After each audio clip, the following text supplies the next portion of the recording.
from Texas is recognized.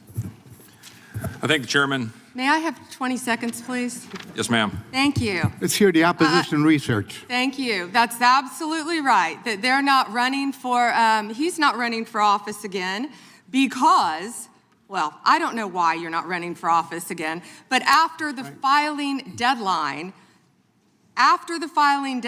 you publicly announced you would not run when your chief of staff, Patty Garcia, announced and took your seat. That's a state matter. That isn't a federal matter. You should investigate crimes. You should investigate belongs to the gentleman violations from of the law. Texas. The time belongs to the gentleman from Texas. And a little flexibility on the time. I appreciate the chairman. Madam Attorney General, am I correct that under your leadership, the Department of Justice has prosecuted cases of non-citizen voting? So it's false, as some of my Democratic colleagues have claimed, that it doesn't happen. Yes. I ask that today because we're voting on the Save America Act today to enact common sense policies to ensure only American citizens vote in American elections and enact federal voter ID laws. But it's true, for example, that in just this month, a federal grand jury in Newark indicted 2 men with illegally voting in federal election and making false statements, Mohammed Mazammel and Mohammed Shakil. Hello, everyone. Adam is here. You need to see what just happened to Pam Bondi in federal court because this might be the most humiliating moment of her entire career. We're talking about a federal judge who is clearly fed up with the DOJ's handling of the Jeffrey Epstein documents. Survivors standing up in court saying they've been re-traumatized. Attorney General Bondi, you apologized to the survivors in your opening statement for what they went through at the hands of Jeffrey Epstein. Will you turn to them now and apologize for what your Department of Justice has put them through with the absolutely unacceptable release of the Epstein files and their information?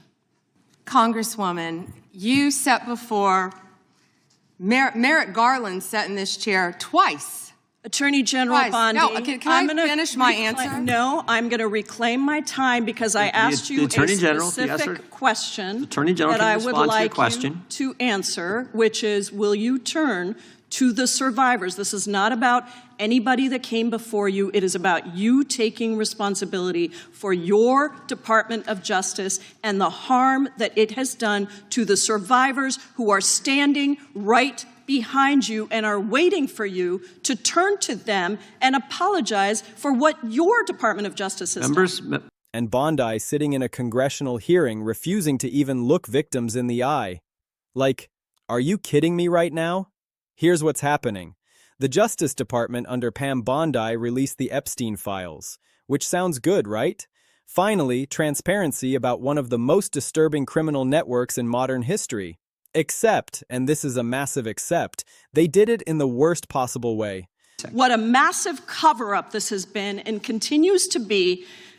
Donald Trump made the release of the Epstein files the center of his political campaign because he thought it would benefit him. Then you got into office, Attorney General, claimed to have a client list, only to then say that there was no list. Your deputy, Todd Blanche, met alone with Ghislaine Maxwell and transferred her to a minimum security prison. And now you continue the cover-up. And I wish that you would turn around to the survivors who are standing right behind you and on a human level apologize now recognizes the chairman. What you have done. They put survivors' names out there for the entire world to see. Their private information, their trauma, all exposed on a public website. Meanwhile, the names of powerful associates, the people who were actually part of Epstein's inner circle, those got buried under heavy redactions. Come on, how does that even happen? So now Epstein survivors and their lawyers are back in federal court arguing that Bondi's DOJ broke the law. Specifically, the Epstein Files Transparency Act, which was supposed to protect victims while exposing the people who enabled Epstein's crimes. Instead, the DOJ flipped the script, protected the perpetrators, and threw the victims under the bus. And the federal judge hearing this case? They're not happy at all. The judge is allowing this legal challenge to move forward, which means Bondi's entire handling of the Epstein files is now under serious judicial scrutiny. But it gets worse, way worse. On February 11th, Bondi testified before the House Judiciary Committee, and 6 Epstein survivors were standing in that hearing room. They wanted answers.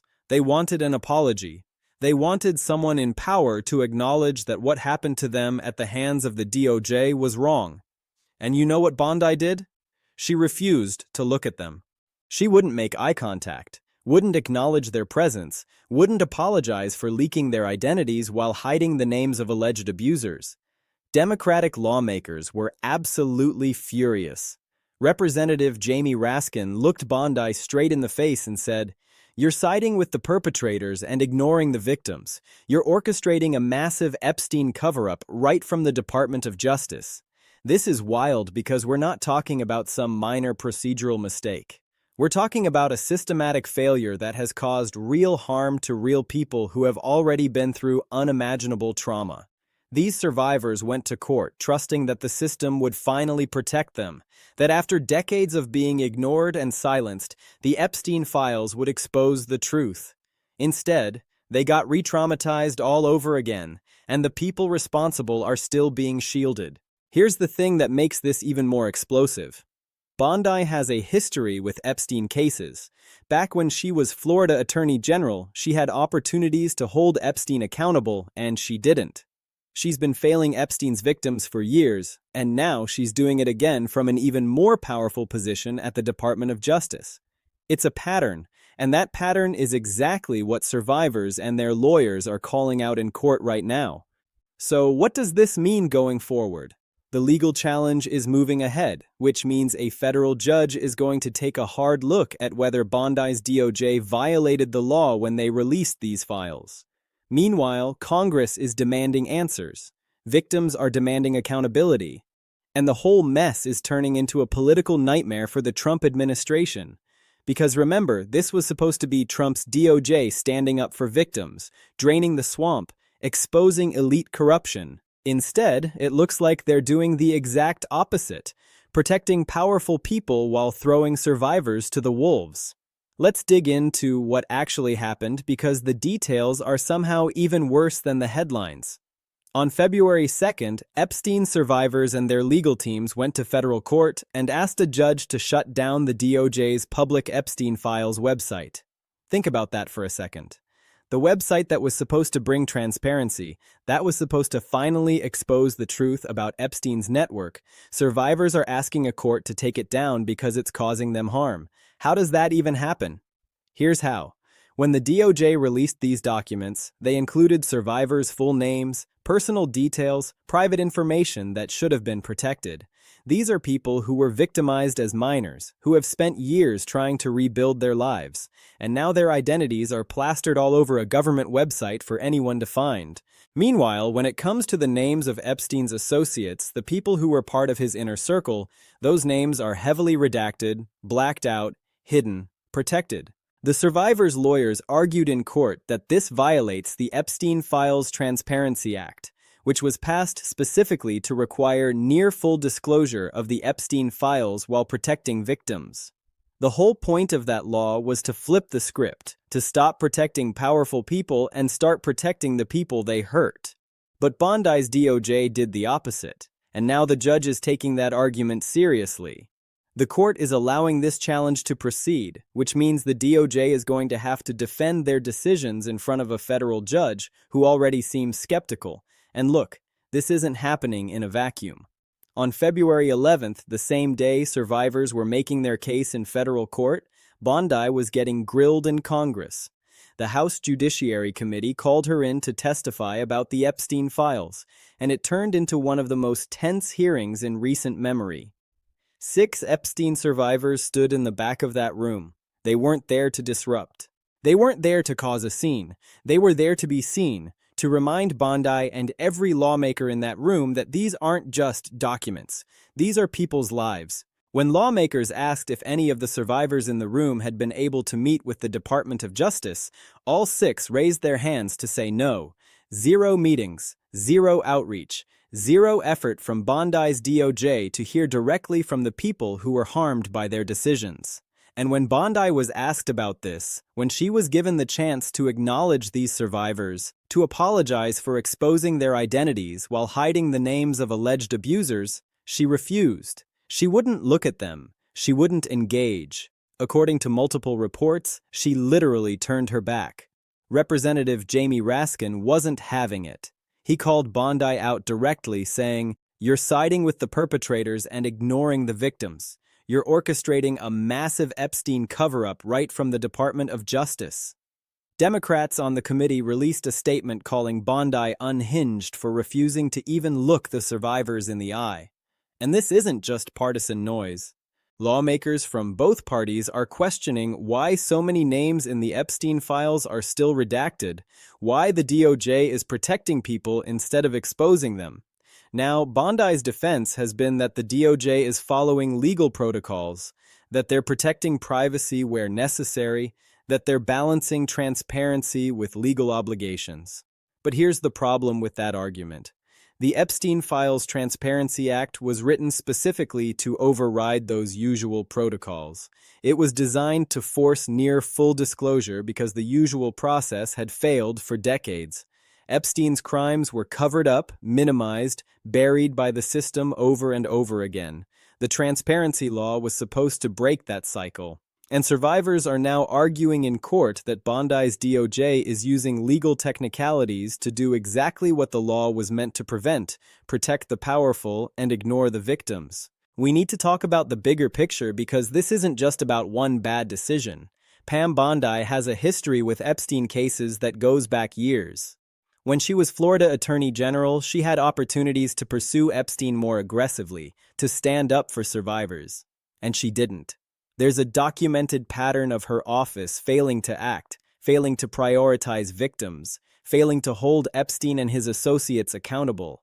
And now she's at the Department of Justice in a position with even more power, and she's repeating the same mistakes on a national stage.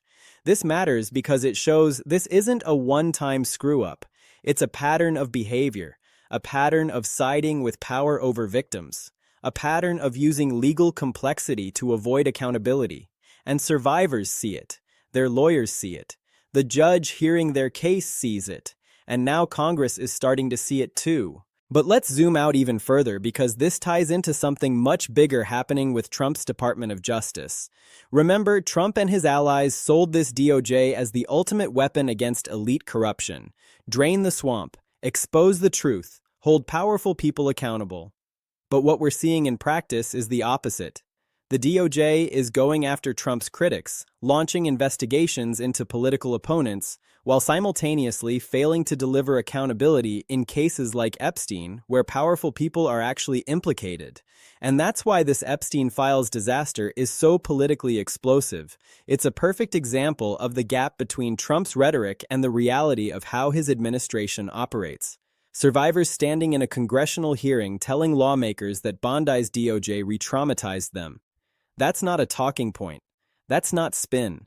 That's real people experiencing real harm because of decisions made at the highest levels of government. And it completely undercuts the narrative that Trump's DOJ is fighting for victims. The federal court challenge is going to force all of this into the open. A judge is going to review whether the DOJ violated the law, whether they broke the rules designed to protect survivors, whether their redactions were legally justified or just a cover-up. And Congress is demanding answers too. Lawmakers want to know who made the decision to publish victims' names. They want to know who decided which associates to redact. They want to know why Bondi refused to meet with survivors before releasing documents that would affect their lives. And here's what makes this even messier. The Epstein case touches so many powerful people across the political spectrum. This isn't a partisan issue in the traditional sense. There are names in those files that would damage people on the left and the right.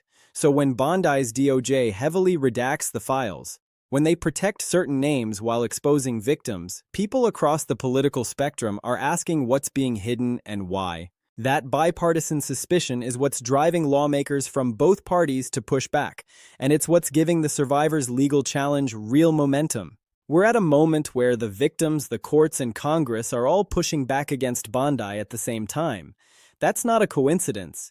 It's a sign that the DOJ's handling of the Epstein files was so bad, so obviously harmful, that it's creating a rare moment of alignment between groups that usually don't work together. And Bondi is right in the middle of it, taking fire from every direction and so far refusing to back down or acknowledge any wrongdoing. Let's break down what this actually means going forward. First, the legal challenge. Epstein survivors are asking a federal judge to rule that the DOJ broke the law when they released the files. If the judge agrees, that's a massive problem for Bondi and the entire Department of Justice. It would mean a federal court found that the DOJ violated a transparency law designed to protect victims, which is about as bad as it gets from a legal and political standpoint. The judge is already taking this seriously. By allowing the challenge to move forward, the court is signaling that the survivors' arguments have merit. This isn't getting dismissed out of hand. The DOJ is going to have to defend their decisions, explain why they published victims' names, justify the redactions that protected associates, and convince a judge that they followed the law. That's a tough case to make when the law specifically says near full disclosure and the files are full of redactions. Second, even if the court doesn't rule against the DOJ, the damage is already done. The hearing itself, the fact that survivors had to go to court to stop the government from re-traumatizing them, that's a story that's not going away. And it's combining with what happened in Congress to create a narrative that's brutal for Bondi and for Trump. Third, the congressional angle is moving on a separate track. The House Judiciary Committee is demanding answers, and they're not going to stop. Democrats are calling for investigations into who made the decisions about what to redact and what to publish. They want documents, emails, internal communications that show how the DOJ decided to handle the files. And they want Bondi back in front of Congress to answer more questions. Fourth, the survivors are becoming the face of this story. 6 people standing in a congressional hearing while the Attorney General refuses to look at them. That's a powerful image. It's the kind of moment that cuts through all the political noise and makes people pay attention. And survivors aren't backing down. They're giving interviews, working with their lawyers, keeping pressure on the DOJ and Congress to do better. The bottom line is this. Pam Bondi walked into a situation where she could have been a hero. She could have released the files properly, protected victims, exposed associates, and shown that Trump's DOJ was serious about accountability. Instead, she did the opposite. She hurt victims, protected powerful people, and created a legal and political disaster that's now playing out in federal court and Congress simultaneously. And the survivors, the people who should have been helped by all this, are the ones fighting back, demanding better, and refusing to let this go. This isn't over. Not even close. Stay tuned because this is about to blow up even bigger.